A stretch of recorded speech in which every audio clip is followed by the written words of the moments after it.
Good morning. Welcome to 49ers in 5, your daily update on everything happening with the team that you need to know. I'm Rob Stats Guerrera. Today is Tuesday, April 11th, 2023. Here's what's happening with your San Francisco 49ers. All was quiet in Niners land yesterday. I could tell you about a random Twitter rumor that said Trey Lance was on the block for a second and a fourth round pick, but it didn't exactly come from a reputable source. So for now, let's keep that on the back burner until it gets a little more concrete. Instead, I want you to hear something that Vish Kumaran brought up on our show Under Review yesterday afternoon. We've long heard by now that the 49ers can't tolerate playing Trey Lance because they have a win-now team and can't wait for Trey Lance to develop.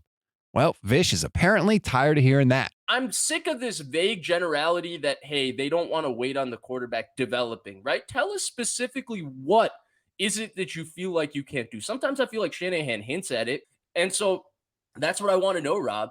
What is it? Because I've seen Jimmy Garoppolo throw every dumb interception that you can throw. He's stepped out of the back of the end zone, for Christ's sake. So if it's stupid mistakes from the quarterback, Rob, like they had a quarterback that they went to a Super Bowl and an NFC championship game that was the king of making stupid mistakes. Right. So what is it with the young quarterback? Do you feel like he doesn't get you in and out of the huddle? Well, no, that was something he was supposed to be a prodigy at in college, right?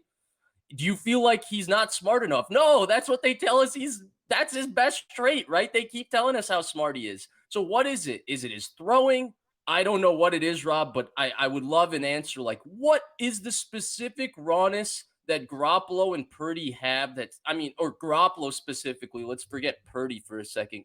But Garoppolo, for a veteran player, did so many things that were good, but also so many things that were bad. Why can't we live with the bad with Trey Lance at all? That is a really interesting question, and one that I think is a fair question. In all honesty, if you say Trey has to develop, okay, fine. Where? What specific skill does he need to improve at? It's a great question, and I would love to get an answer to it, either from Kyle Shanahan or John Lynch, either one.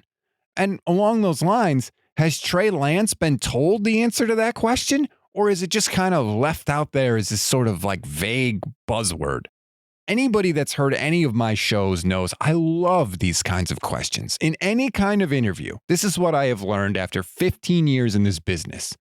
Any interview, the best information always comes from follow-up questions. Make people responsible for their own words because they have to answer it. If they don't answer it, they look like a moron, and nobody wants to look like a moron, especially in an interview. The more public, the better. So, Trey needs to develop. Where is it? Is it his accuracy? Is it getting out of the huddle? Is it leading the team inside the huddle, inside the locker room? Is it digesting the playbook? I don't know. I'll take your word for it, okay? Because, look, you know him better than I do. But if you say he needs to improve, I don't think it's unfair to ask, where? We always give you one thing to read, one thing to watch, and one thing you might have missed. One thing to read on this Tuesday, Michael Renner of Pro Football Focus recently identified some day 2 draft fits for all 32 teams, and he picked a player for the Niners that would fill a big position of need both now and in the years to come. One thing to watch, not to toot my own horn, but I thought the episode that Vish and I did yesterday was pretty good. You can watch the entire thing on our YouTube page, youtube.com/@GoldStandardNetwork. One thing you may have missed, George Kittle's dad, Bruce, is competing in a triathlon soon, and all of the proceeds raised from this fundraising event go to benefit the MVP Foundation. That's Merging Vets and Players. It's a nonprofit that helps veterans and former professional athletes find a new team and a new mission after the uniform comes off.